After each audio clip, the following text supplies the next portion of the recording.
Good morning. This is Dr. Than Tihachai speaking. สวัสดีนี่คือนายแพทย์สิทธิพลตันติหาชัยพูด Thank you for tuning in and study the Bible with me on the Facebook. ขอบคุณมากที่มาเรียนพระคัมภีร์กับเราใน Facebook. Today is Saturday, December the 8th, 2018. วันนี้วันเสาร์ที่ 8 เดือนธันวาคม 2018 is it knowing God 302 รู้จักพระเจ้า 302 The topic today is for Christ's sake we are full Matthew chapter 9 word 1 to word 8 หัวข้อของวันนี้คือเพื่อเห็นแก่พระคริสต์พวกเราเป็นคนโง่เขลามัทธิวบทที่9ข้อที่1ถึงข้อที่8 Okay in Matthew chapter 5 to 7 Jesus teach the disciple on Sermon on the Mount ในมัทธิวบทที่5ถึงบทที่7องค์พระเยซูสอนสาวกของพระองค์เกี่ยวกับคำเทศนาของบนเขา concerning of the law which will carry on in the millennium kingdom อันนี้เกี่ยวกับกฎหรือว่าบัญญัติซึ่งจะให้ในอาณาจักรของ 1,000 ปี when he will come and reign on the future in 1,000 year on the throne of King David ในยามที่พระองค์จะมาปกครองบนบัลลังก์ของกษัตริย์เดวิด 1,000 ปีในอนาคต so and Matthew chapter 8 and 9 Matthew recording some of the miracle that Jesus performed as evidence that he is indeed the Messiah of the Israel ในมัทธิวบทที่8บทที่9มัทธิวได้บันทึกเกี่ยวกับอัศจรรย์ที่องค์พระเยซูได้กระทำซึ่งเป็นหมายสำคัญซึ่งบ่งให้เห็นว่าพระองค์นี่แหละคือพระคริสต์ของอิสราเอลin Matthew chapter 8 Jesus started to perform a miracle demonstrate his power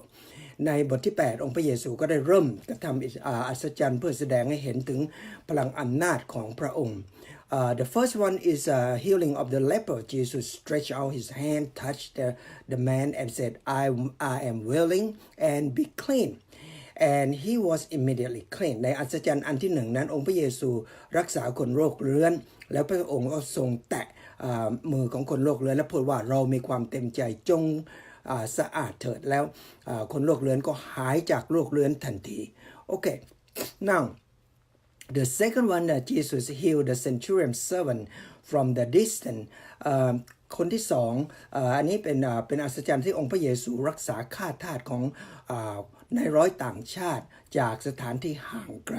is from the distance without physical contact with the man and he was healed the moment Jesus command ด้วยคำพูดคำเดียวองค์พระเยซูไม่ได้แตะต้องคนคนนี้ซึ่งอยู่จะห่างไกลจากพระองค์ข้าทาสคนนั้นก็หายจากโรคในวินาทีที่พระองค์บัญชาออกมา The number 3 Jesus healed Peter's mother-in-law by touching her hand immediately the fever left her อันที่3ข้ออัศจรรย์องค์พระเยซูรักษาแม่ยายของปีเตอร์ซึ่งมีไข้สูงและโดยการแตะมือของนางและไข้ก็หายทันที Jesus calmed the number 4 Jesus calmed the storm of the Sea of Galilee by said one word be still and the storm was stopped and the sea was calm อัศจรรย์อันที่4ของพระเยซูสงบคลื่นลมในทะเลสาบของกาลิลีซึ่งโดยใช้คำพูดคำเดียวบอกว่าจงสงบแล้วคลื่นลมก็จะสงบเงียบในทันทีทันเดียวนั้น The last one that we studied last week, Jesus cast out legions of demons in two men in Gerasenes with the word be gone อัศจรรย์อันที่5องค์พระเยซูขับไล่ปีศาจทั้งกองจากมนุษย์2คนที่ถูกผีสิงในเมืองเจเรสเนสด้วยคำพูดที่คำเดียวบอกว่าจงออกไปเถิดอันนี้ and the demon came out and went into the swine and the whole herd rushed down to the steep bank into the sea and perished in the water ผีทั้งกองก็ออกจากชาย2คนที่ถูกผีสิงแล้วผีเหล่านี้ก็เข้าไปสิงในตัวสุกรก็กระโจนจากหน้าผาลงไปในทะเลสาบจมน้ำตายหมด Okay now After Jesus healing the demons possessment หลังจากที่องค์พระเยซูได้ขับไล่ตัวปีศาจจากร่างกายของผู้ที่ถูกผีสิงแล้ว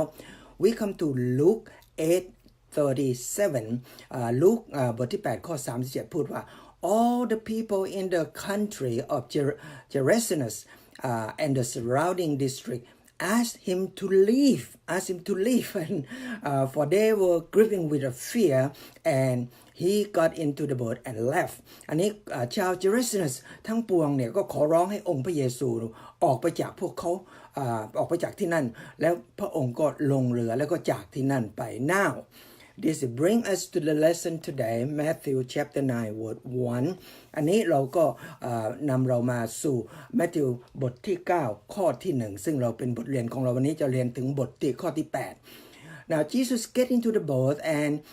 crossed over the sea and came into his own city องค์พระเยซูก็เสด็จลงไปในเรือแล้วข้ามฟากไปยังเมืองของพระองค์บ้านเกิดเมืองนอนเองบ้านของพระองค์ Now Jesus left the country of Jerusalem who did not want him and returned to his hometown Capernaum องค์พระเยซูจากเมืองเยรูซาเล็มซึ่งคนเขาไม่ต้องการให้พระองค์อยู่ที่นั่นแล้วพระองค์จากไปยังเมืองของพระองค์เองคือเมือง Capernaum The book of the Matthew give only a highlight and summary of the event and does not give much of the detail เราจะเห็นว่าในหนังสือของแมทธิวนี้จะให้เหตุการณ์สำคัญแล้วก็สรุปเหตุการณ์ต่างๆย่อๆแต่ไม่ได้ให้ รายละเอียด but Mark and Luke supplements Matthew's report give us more details and which are helpful to understand this event มาร์กกับลูกเนี่ยให้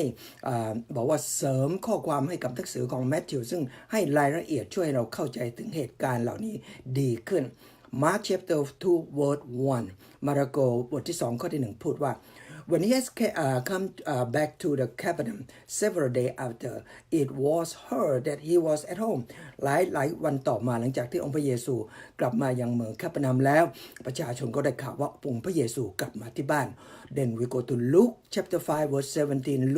ลูกาบทที่5บทข้อที่17พูดว่า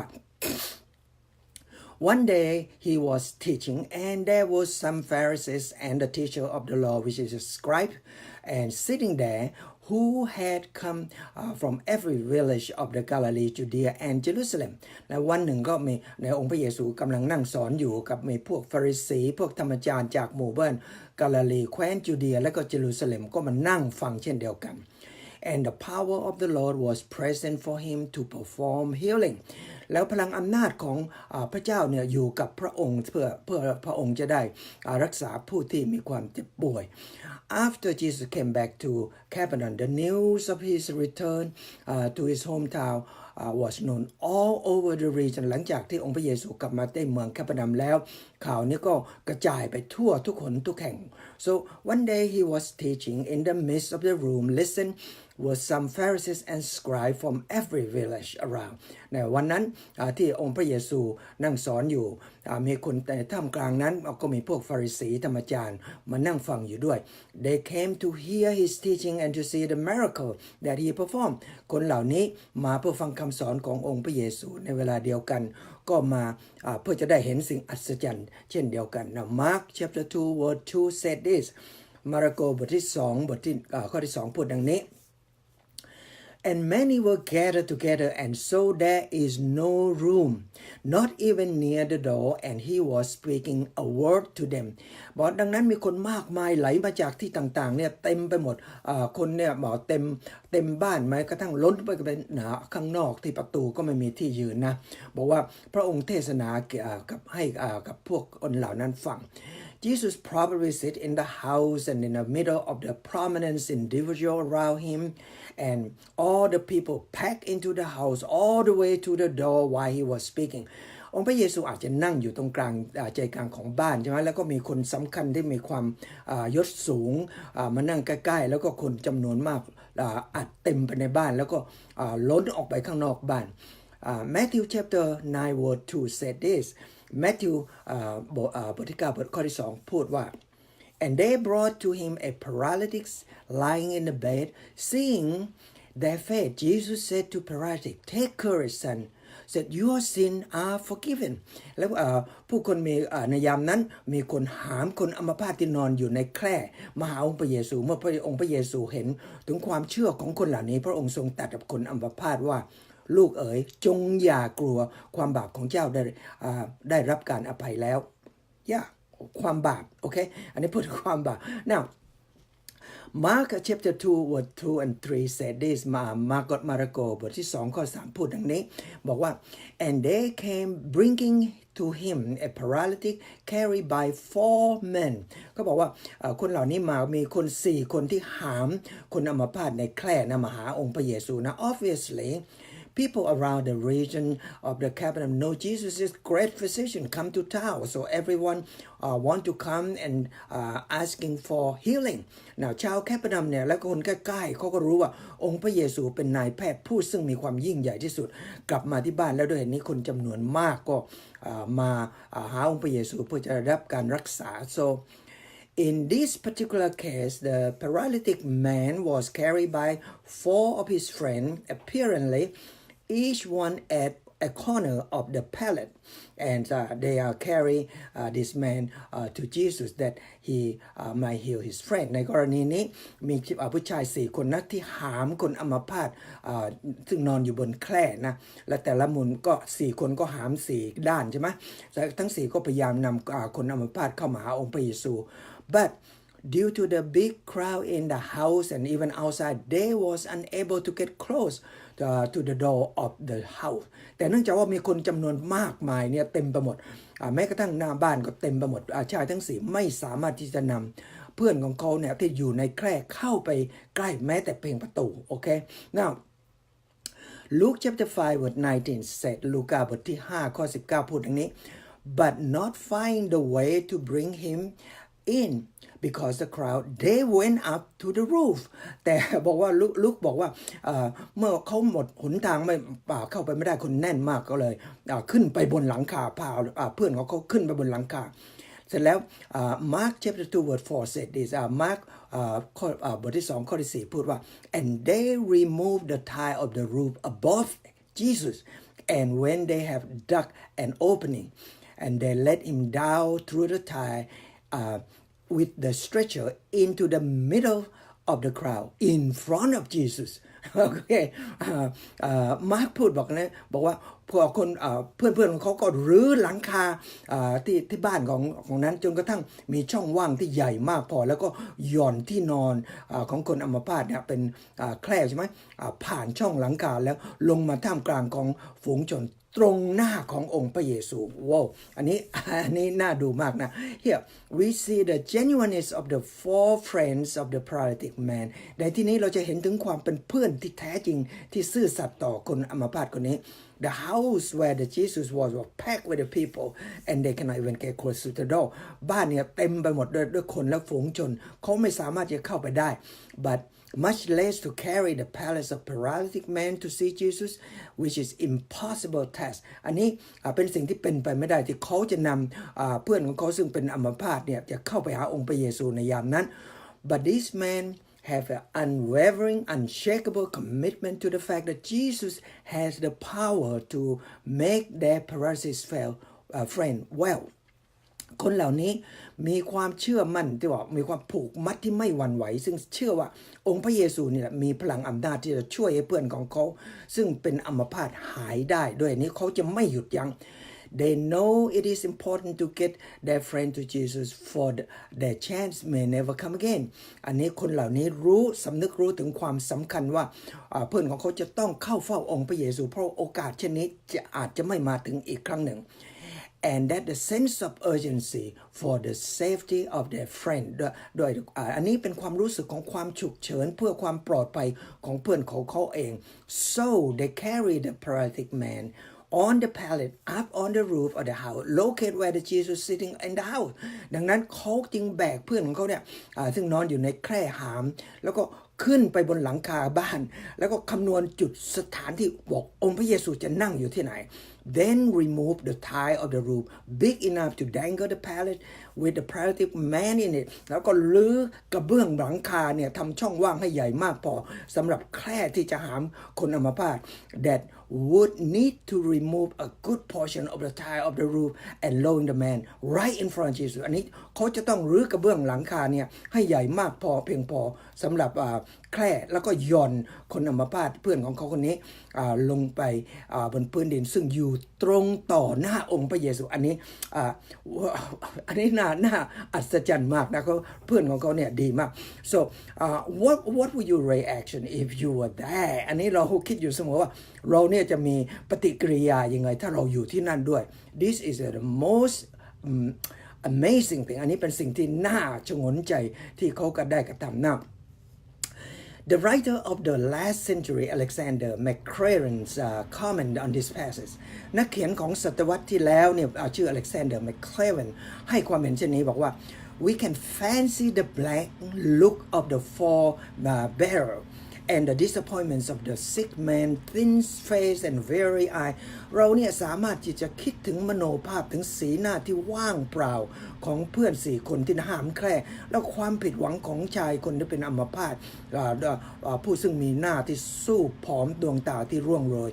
as they go to the edge of the crowd and see that there was no hope to facing a passage ยามที่เขาทั้งหลายเนี่ยเข้าไปในใกล้กับบ้านซึ่งเต็มไปด้วยฝูงชนซึ่งรู้ว่าเขาไม่มีโอกาสที่จะเข้าไปในบ้านนั้นได้ had they been less certain of the cure and less eager they would have a shoulder their burdens and carry him home back home again ถ้าหากว่าคนเพื่อนเก่าของคนไข้เนี่ยไม่มีความมั่นใจของการรักษาขององค์พระเยซูไม่มีความกระตือรือร้นคนทั้ง4เนี่ยก็จะแบกภาระอันนี้จะนำเพื่อนที่เป็นอัมพาตกลับบ้าน they could well have played sufficient reasons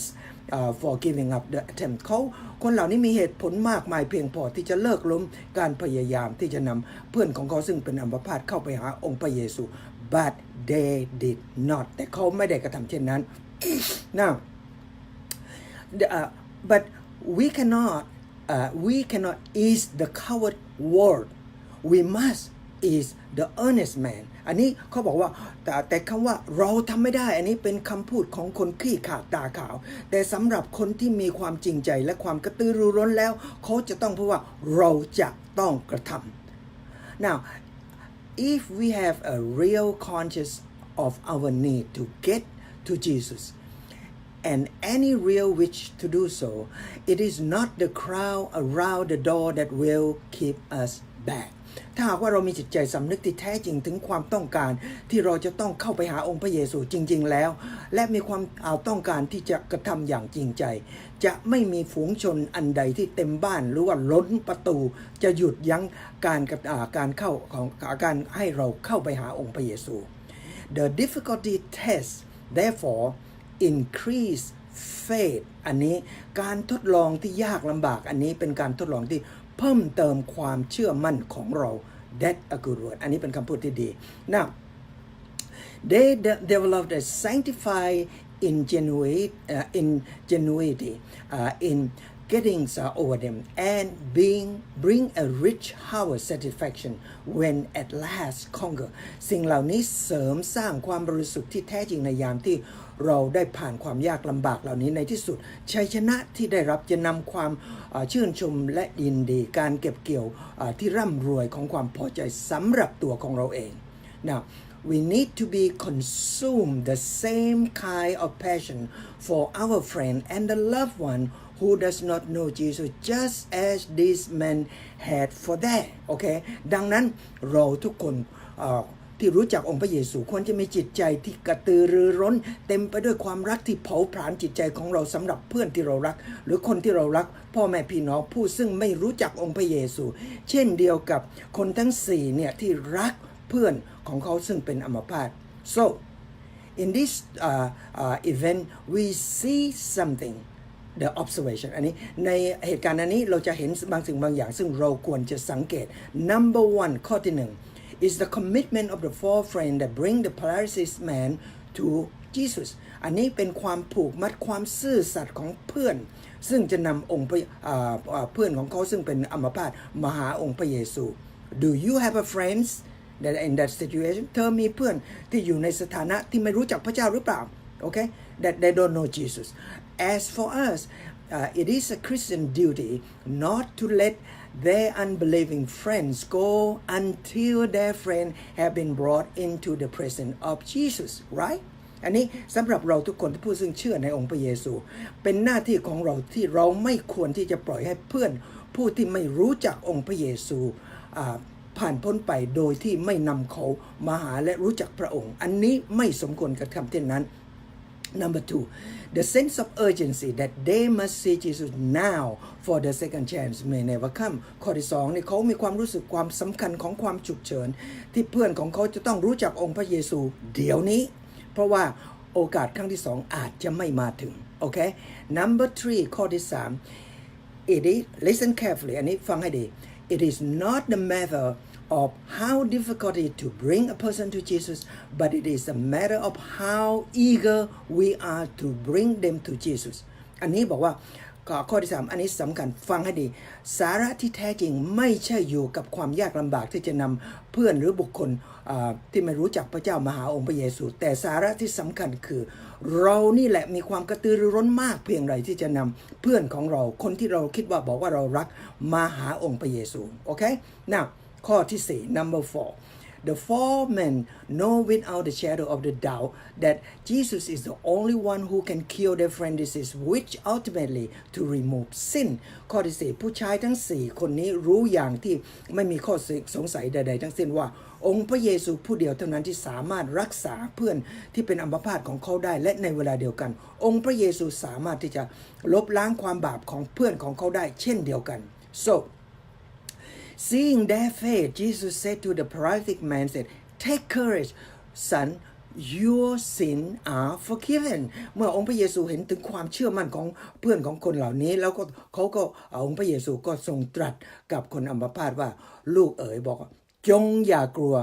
นะบอกความบาปของเจ้าได้รับการอภัยแล้ว Seeing their faith อันนี้บอกเมื่อพระองค์เห็นความเชื่อมั่นของเขาแล้ว Here some commentators believe that is the faith of paralytic friends but some said all the five people บางคนบอกว่าอาจจะเป็นความเชื่อมั่นของเพื่อนของคนที่เป็นอัมพาตแต่บางคนบอกว่าทั้ง5คนความเชื่อของเขาอันนี้เธอต้องคิดเอาเอง now But Jesus said to the paralytic, it might be very well implied to all of the 5 people and said, take courage. And son, the original word mean to have courage, not to be afraid. ถึงแม้ว่าองค์พระเยซูทรงตรัสกับชายอัมพาตแต่ว่าความหมายนี้อาจจะบ่งไปถึงคนทั้ง5คำว่าจงมีกำลังใจซึ่งภาษาไทยจะแปลว่าชื่นใจเถิดอันนี้คำพูดอันนี้มาจากคำดั้งเดิมที่แปลว่าจงมีกำลังใจหรือว่าจงอย่ากลัวโอเค now in all the situation they are in enough to make them nervous and the damage the chaos that they create that might upset people around that and the owner of the house okay they ruin the house จากเหตุการณ์ทั้ง5นี้อาจจะที่เขาประสบมามากพอที่ทำให้เขามีความเป็นห่วงและก็เกรงกลัวความเสียหายบนหลังคาของบ้านความกลาหนวนวายที่เกิดขึ้นภายในห้องคนทั้งหลายแล้วเจ้าของบ้านก็อาจจะมีความโกรธด้วยอันนี้อาจจะทำให้เขามีความเกรงกลัว how would they know Jesus would heal the man especially the way they approach Jesus another thing this is another อีกอย่างหนึ่งคือว่าคนเหล่านี้จะรู้ได้ยังไงว่าองค์พระเยซูจะมารักษาคนอัมพาตโดยเฉพาะอย่างยิ่งในการเข้ามาหาองค์พระเยซูทางช่องว่างของบนหลังคาโอเค but Jesus encouraged them said not to be afraid then Jesus speak directly to the paralytic man your sin are forgiven และองค์พระเยซูให้กำลังใจของเขาทั้งหลายบอกว่าแล้วบอกว่าอย่ากลัวแล้วก็พูดกับชายเป็นอัมพาตว่าความบาปของเจ้าได้รับการอภัยโทษแล้ว Whoa what he come to be healing แต่เขามาเพื่อการเยียวยารักษาแต่องค์พระเยซูความบาปเนี่ยได้ยกโทษให้แล้ว That a remarkable statement that draw attention to the fact that Jesus Christ is the one who have the power authority to forgive sin อันนี้เป็นคำพูดที่อ้างที่ยิ่งใหญ่ที่สร้างความสนใจให้กับเราทุกคนเกี่ยวกับความจริงที่ว่าองค์พระเยซูผู้เดียวเท่านั้นซึ่งสามารถที่มีพลังอำนาจหรือสิทธิที่จะให้อภัยกับโทษของความบาป William Barclay said this says why Jesus begin to telling the man that his sin were forgiven วิลเลียมบาร์เกย์ตั้งคำถามทำไมองค์พระเยซูถึงเริ่มต้นด้วยคำพูดบอกกับผู้ชายที่เป็นอัมพาตว่าความบาปของเจ้าได้รับการอภัยแล้ว Now this is the case is in Palestinian it was universal belief that sickness was the result of sin and that no sickness could ever been cured until sin was forgiven okay now ในยามนั้นชาวปาเลสไตน์ทั้งหลายเชื่อว่าโรคภัยต่างๆที่เกิดขึ้นจากต้นตอของความบาปและโรคภัยต่างๆจะไม่สามารถที่จะเยียวยารักษาได้จนกว่าความบาปนี้จะได้รับการอภัยจากพระเจ้าโอเคอันนี้เป็นความเชื่อของคนในปาเลสไตน์ Rabbi Amy said Rabbi Amy เป็นอาจารย์สอนของพวกชาวยิวพูดดังนี้ There is no death without sin and no pain without transgression Rabbi Amy พูดว่าปราศจากความบาปแล้วจะไม่มีความตายและจะไม่มีความเจ็บป่วยถ้าหากว่าไม่มีความชั่วร้ายอันนี้เป็นคำพูดที่เขามีความจริงอยู่ในนี้ Rabbi Alexander said the sick arise not from the sickness until his sin are forgiven Rabbi Alexander พูดว่าความเจ็บปวดไม่ได้เกิดขึ้นมาจากโรคภัยจนกว่าความบาปของเขาจะได้รับการอภัยเท่านั้นอันนี้เครื่องบรรลึกthis is a deep meaning now Rabbi Shisha Ben Abba said no sick person is cured until from the sickness until his sin are forgiven him Rabbi Shisha Ben Abbas พูดดังนี้บอกว่าไม่มีโรคภัยต่างๆที่สามารถจะรักษาเยียวยาจากโรคอันนั้นได้นอกจากความบาปของเขาได้รับการอภัยจากกับเขาก่อน This remarkable connection between the suffering and sin was part of the Orthodox Jewish belief of the time of Jesus Christความเชื่อมั่นซึ่งเกี่ยวข้องที่ไม่สามารถจะแบ่งแยกได้ระหว่างโรคภัยไข้เจ็บกับความบาปอันนี้เป็นความเชื่อมั่นของชาวยิวที่เคร่งในทางศาสนาในยุคที่องค์พระเยซูมีชีวิตอยู่ so for this reason there is no doubt at all that this man could never been cured until he was convinced that his sin has been forgiven โอเคโดยเหตุนี้เป็นสิ่งที่แน่นอนว่าชายผู้นี้จะไม่มีโอกาสที่จะเยียวยารักษาจากโรคภัยของเขาได้นอกจนกว่าเขามีความเชื่อมั่นว่าความบาปของเขาได้รับการอภัยจากพระเจ้าแล้ว It is probably that this man indeed have been a sinner and that he was convinced that in his illness was the result of his sin อาจจะเป็นไปได้ว่าชายผู้นี้ที่เป็นอัมพาตนี้พอผู้นี้เป็นคนที่มีกระทำความบาปและเป็นคนบาปและตัวของเขาเองมีความเชื่อมั่นว่าโรคของเขาเนี่ยเกิดขึ้นเนื่องจากความบาปของเขา As it may very well have been and without assurance forgiveness healing could never been take place ถ้าแม้ว่าเขามีความบาปจริงๆแล้วถ้าว่าเขาไม่มีความเชื่อมั่นได้รับการอภัยจากความบาปการเยียวยารักษาจะไม่เกิดขึ้น so it also true today for us อันนี้เป็นความจริงสำหรับเราในทุกวันนี้เช่นเดียวกันว่า a person can never have a healthy body when his mind is not in the healthy stateอันนี้ในยุคนี้ปัจจุบันนี้ความจริงอันนี้ก็ยังเป็นความจริงที่เราสามารถที่จะเชื่อถือได้ว่าบุคคลผู้หนึ่งผู้ใดก็ตามที่ไม่มีร่างกายที่แข็งแรงหรือสมบูรณ์ในยามที่จิตใจของเขาไม่อยู่ในสถานะที่สมบูรณ์หรือแข็งแรงอีกในหนึ่งจิตใจของเธอจะต้องสมบูรณ์แข็งแรงแล้วร่างกายของเธอจะแข็งแรงด้วย Matthew Poole suggests 6 reasons why Jesus deal with the man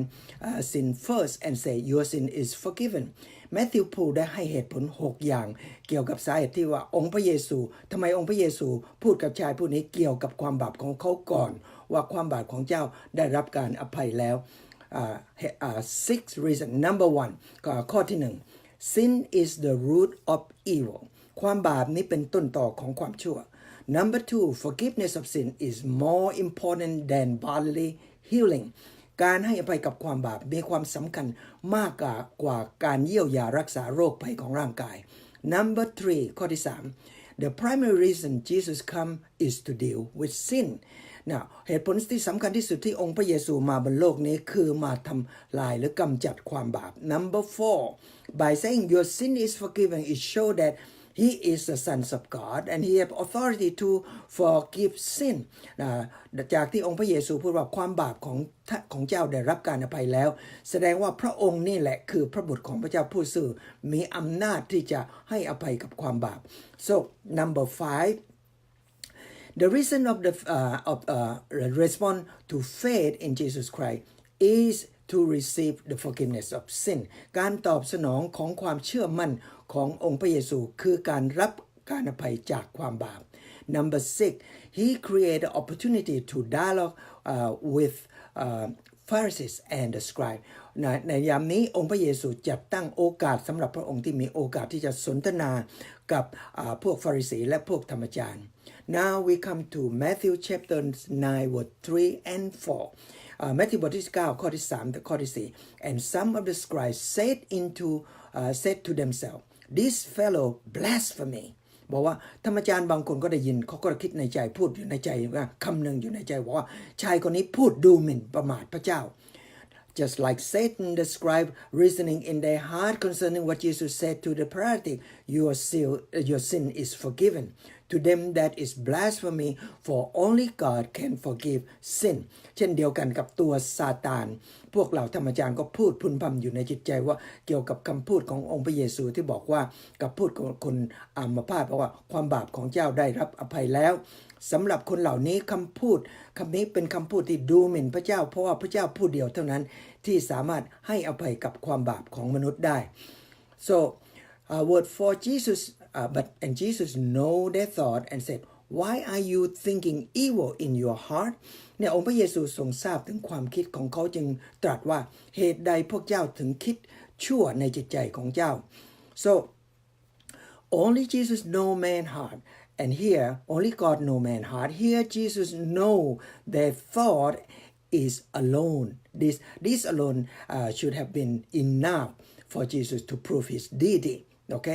บอกว่าเพียงแต่พระเจ้าเท่านั้นที่รู้จิตใจของมนุษย์ในที่นี้องค์พระเยซูรู้ถึงความคิดของเหล่าธรรมจารย์เหล่านี้เพียงแต่การที่พระองค์รู้จิตใจของคนเหล่านี้เท่านั้นก็เพียงพอที่จะพิสูจน์ว่าพระองค์นี่แหละคือพระเจ้า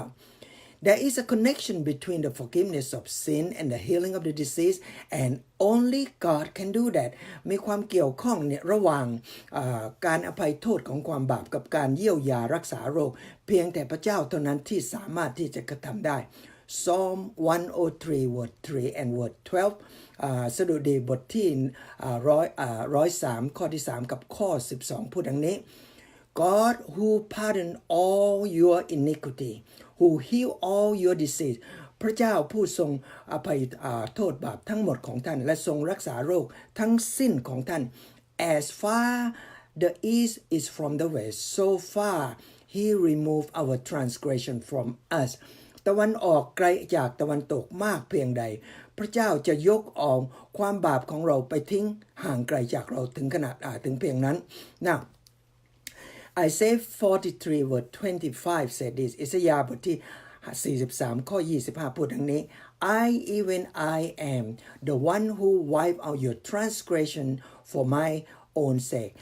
and I will not remember your sin no more เนี่ยบอกว่าเรานี่แหละเราคือพระเจ้าผู้ซึ่งสามารถที่จะลบล้างความบาปความละเมิดของเจ้าเพื่อเห็นแก่ตัวของเราเองและเราจะไม่จดจำความบาปของเจ้าอีกต่อไป That is a beautiful word อันนี้เป็นคำพูดที่สวยงามมาก Now Micah chapter 7 18 to 19มีคาบทที่7ข้อที่18 19พูดดังนี้ God who is a God like you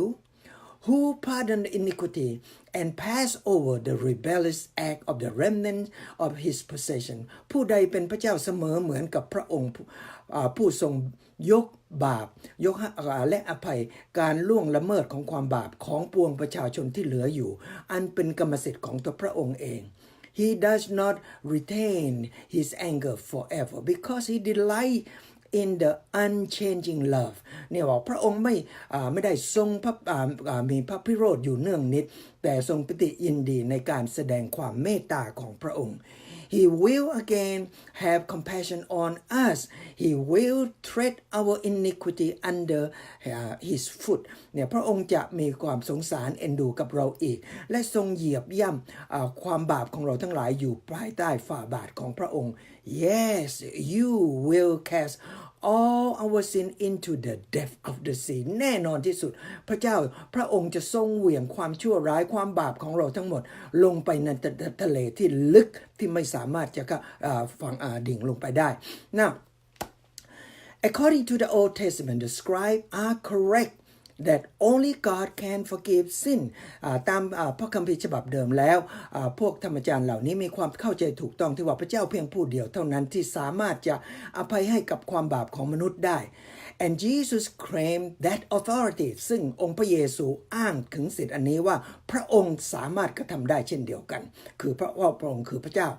but they were wrong when they said Jesus was blasphemy and he was not God แต่พระธรรมจารย์เหล่านี้มีความผิดในยามที่เขาพูดว่าองค์พระเยซูหมิ่นประมาทพระเจ้าพระองค์ไม่ได้หมิ่นพระองค์เป็นพระเจ้าเองซึ่งอ้างตัวเองเท่ากับพระเจ้าทั้งนี้บอกว่าองค์พระเยซูคือพระเจ้าเขาบอกว่าอันนี้องค์พระเยซูพูดผิดอันนี้เป็นความผิดของเขาที่เข้าใจผิด This is the first mentioned opposition to Jesus which will be recurrent theme all the way through the scripture อันนี้เป็นครั้งแรกที่บันทึกลงมาในพระคัมภีร์เกี่ยวกับการต่อต้านของพวกธรรมจารย์ต่อองค์พระเยซูสิ่งเหล่านี้จะเกิดขึ้นต่อไปจนกระทั่งจบในหนังสือของแมทธิวMatthew chapter 9 word 5 Matthew บทที่9ข้อที่พูดอย่างนี้องค์พระเยซูถามนะบอก which is easier to you your sin is forgiven or to say get up and walk องค์พระเยซูพูดว่าถามคนเหล่านี้บอกว่าความบาปของท่านได้รับอภัยแล้วกับจงลุกขึ้นแล้วเดินอันไหนมันจะง่ายกว่าใช่ไหมNow William Bucket said this that it was the manner of the cure that scandalized the scribe บอกว่าวิลเลียมบัคเกตบอกวิธีการเยียวยารักษาขององค์พระเยซูซึ่งทำให้พวกธรรมจารย์เหล่านี้มีความขุ่นเคือง Jesus dared to forgive sin องค์พระเยซูมีความกล้าหาญพอที่จะให้อภัยกับโทษของความบาปของคนอัมพาต To forgive sin is prerogative of God therefore Jesus had insulting God in the eyes of the scribe เนี่ยด้วยเหตุนี้บอกว่าการให้อภัยกับโทษของความบาปเป็นสิทธิพิเศษของพระเจ้าเพียงผู้เดียวดังนั้นในสายตาของพวกธรรมจารย์องค์พระเยซูดูหมิ่นพระเจ้า Jesus did not stop to argue he joined the issue with them on their own ground องค์พระเยซูไม่ได้หยุดยั้งเพียงแค่นั้นพระองค์ทรงโต้เถียงกับคนเหล่านี้ในพื้นฐานของการคำถามของเขาเองพระองค์ถามว่า he asked whether he demand is it easy to say your sin are forgiven or to say get up and walk องค์พระเยซูถามคนเหล่านั้นพวกธรรมจารย์บอกว่าเป็นสิ่งไหนที่ง่ายกว่าจะบอกว่าความบาปของเธอได้รับการอภัยหรือว่าลุกขึ้นแล้วเดินอันไหนมันจะง่ายกว่า so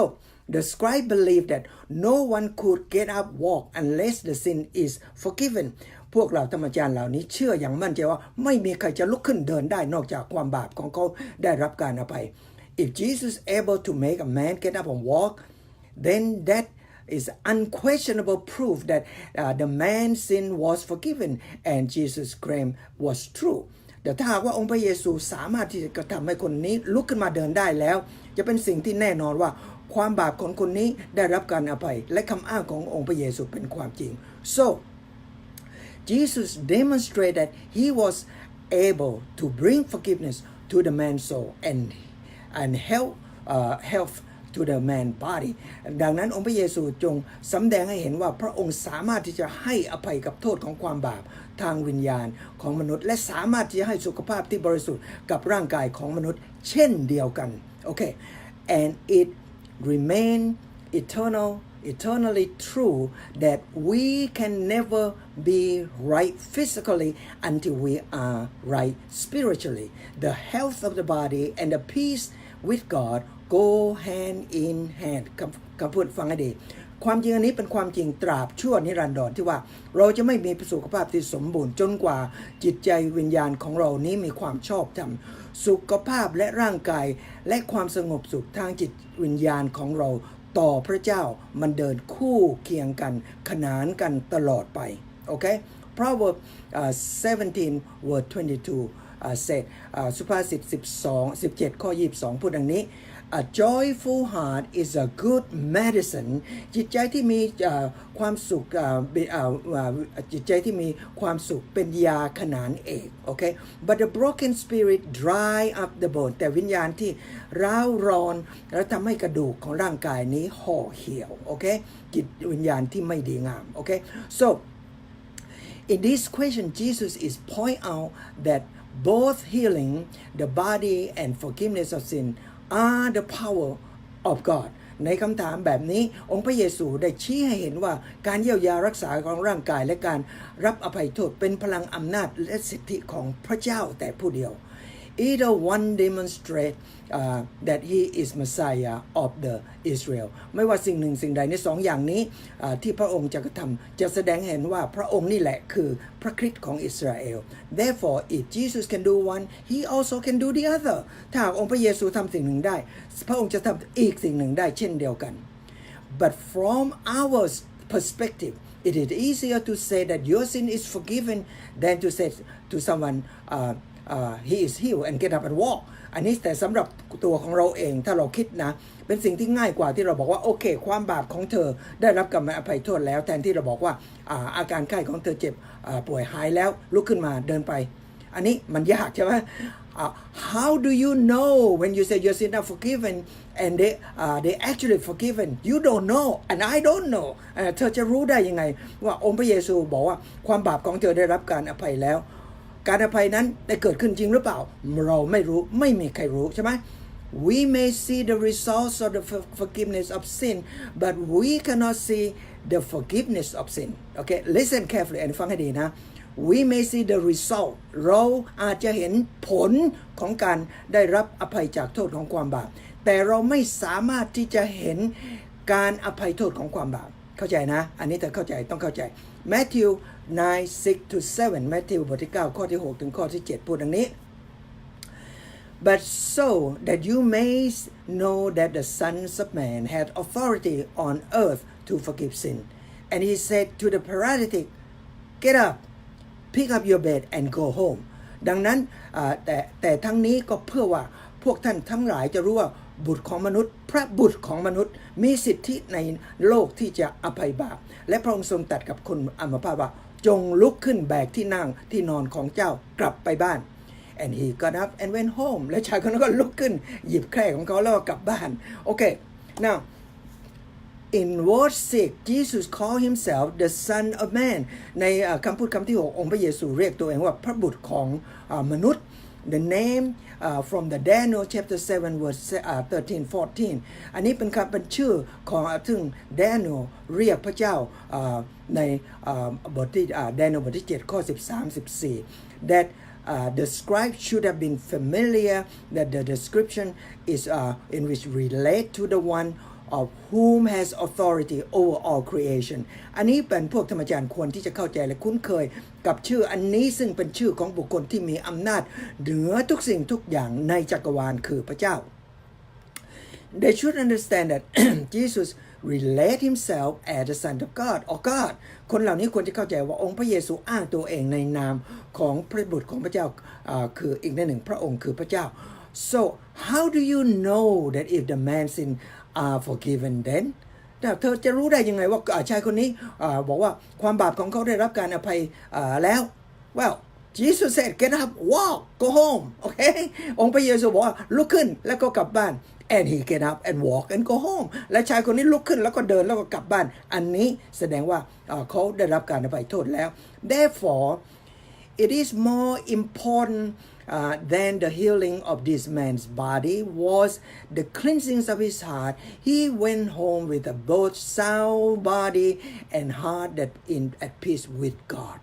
Beautiful. อันนี้เป็นสิ่งที่บอกว่าสำคัญมาก กว่าสำหรับมนุษย์ที่ได้รับการเยียวยาทางร่างกายคือได้รับจิตใจวิญญาณที่สะอาดของชายผู้นี้ซึ่งได้กลับบ้านด้วยร่างกายที่ปกติจิตใจที่เต็มไปด้วยความสงบสุขที่รักพระเจ้าอันนี้สวยมาก There is no peace say the Lord for the wicked okay I say 57 verse 21อิสยาห์บทที่57ข้อ21พูดว่าพระเจ้าบอกว่าจะไม่มีความสงบสุขสำหรับคนชั่วที่ไม่รู้จักพระเจ้า The wicked that don't know God they have no peace in their heart so the response of the multitude that witnessed to the miracle ปฏิกิริยาของฝูงชนที่เห็นอัศจรรย์คือMatthew chapter 9 verse 8 คำพูดสุดท้าย Matthew บอกว่าข้อที่8บอกว่า but when the crowd saw this they were awestruck and glorified God who had given such authority to men เมื่อฝูงชนเหล่านี้เห็นแล้วเขาก็มีความยำเกรงสรรเสริญพระเจ้าผู้ประทานสิทธิ์อำนาจให้แก่มนุษย์ Neither Matthew, Mark and Luke record what the scribe did after the incident but from the way of the situation developed we know อันนี้บอกว่าแมทธิวมาร์คลูกก็ไม่ได้บันทึกว่าพวกธรรมจารย์ได้กระทำอะไรลงไปหลังจากเหตุการณ์นี้เกิดขึ้นแต่จากเหตุการณ์ที่เกิดขึ้นภายหลังจากเหตุการณ์นี้เราจะรู้บอกว่า it seemed to indicate that the Pharisees and the scribes were antagonized by this event as Jesus proved that he could forgive sin and when the palsy get up and walkซึ่งดูเหมือนว่าจะเห็นว่าพวกฟาริสีและธรรมจารย์ได้เริ่มต่อต้านเนื่องจากเหตุการณ์ที่องค์พระเยซูได้พิสูจน์ว่าพระองค์นี่แหละสามารถที่จะให้อภัยกับโทษของความบาปซึ่งทำให้ชายผู้นี้ผู้เป็นอัมพาตลุกขึ้นแล้วเดินได้ In other words he is the son of God and he is God อีกในหนึ่งพระองค์คือพระบุตรของพระเจ้าอีกในหนึ่งพระองค์คือพระเจ้า Hebrew 13 verse 8ฮีบรูบทที่13ข้อที่8พูดว่า Jesus Christ is the same yesterday and today and forever องค์พระเยซูทรงเหมือนเดิมอยู่เสมอในเมื่อวานนี้วันนี้และก็ชั่วนิรันดรในอนาคต One of the unchanged characteristic of Jesus is that his ability, his power, his authority to forgive us sin always remain the same หรืออีกในหนึ่งบุคลิกลักษณะอันหนึ่งซึ่งจะไม่เปลี่ยนแปลงขององค์พระเยซูคือความสามารถของพระองค์พลังอำนาจสิทธิที่พระองค์สามารถที่จะให้อภัยโทษของความบาปเป็นสิทธิของพระองค์ตลอดชั่วนิรันดร Now Jesus said that He is the only one on earth that had authority to forgive sin. Anyone who want to be forgiven need to come to him. องค์พระเยซูทรงตรัสว่าพระองค์ผู้เดียวเท่านั้นในโลกที่มีสิทธิ์ที่สามารถที่จะให้อภัยกับโทษของความบาปผู้ใดก็ตามที่มีความต้องการรับการอภัยของโทษของความบาปจะต้องมาหาพระองค์ because in Act 4:12 กิจการของอัครทูตบทที่4ข้อ12พูดดังนี้ and there is salvation in no one else จะในผู้อื่นนอกเหนือไปจากองค์พระเยซูแล้วจะไม่มีความรอดพ้นจากโทษของความบาป for there is no other name under heaven that has been given among men by which we must be saved ทั้งนี้เพราะว่าพระเจ้าได้ประทานพระนามไม่ได้ประทานพระนามอื่นใดภายใต้สวรรค์ให้กับมนุษย์ที่สามารถที่จะช่วยให้เรารอดพ้นจากโทษของความบาปและได้รับชีวิตนิรันดรนอกจากชื่อขององค์พระเยซู but the tragedy is that many believers believe that they're going to church they will be saved they read the Bible they will be saved อันนี้ความที่น่าโศกเศร้าคือมีคนจำนวนมากที่บอกเขาไปโบสถ์เขาจะมีความปลอดภัยหรือว่าเขาอ่านพระคัมภีร์ด้วยนี้เขาจึงมีความปลอดภัย all baptism will save them religious ritual will save them the truth is none of these will save them บอกว่าและบางคนบอกว่าทำแบปติศมาจะได้รับความปลอดภัยหรือว่าทำพิธีรีตองทางศาสนายกธูปยกเทียนไหว้พระไหว้เจ้าอันนี้จะได้รับความปลอดภัยแต่ความที่แท้จริงแล้วสิ่งเหล่านี้ไม่สามารถที่จะช่วยให้เธอรอดพ้นจากโทษของความบาปในนิรันดรได้ we can only forgiven by belief in Jesus Christ die on the cross and pay the penalty of our sin only อันนี้เราเพียงแต่สามารถที่จะรับการอภัยโทษจากความบาปโดยการเชื่อในองค์พระเยซูผู้ซึ่งตายให้กับเราบนไม้กางเขนไถ่ให้กับความบาปของเราเพียงเท่านั้นแหละที่เราสามารถที่จะรอดพ้นจากทุกโทษของความบาปได้ Colossians 1:14 โคโลสี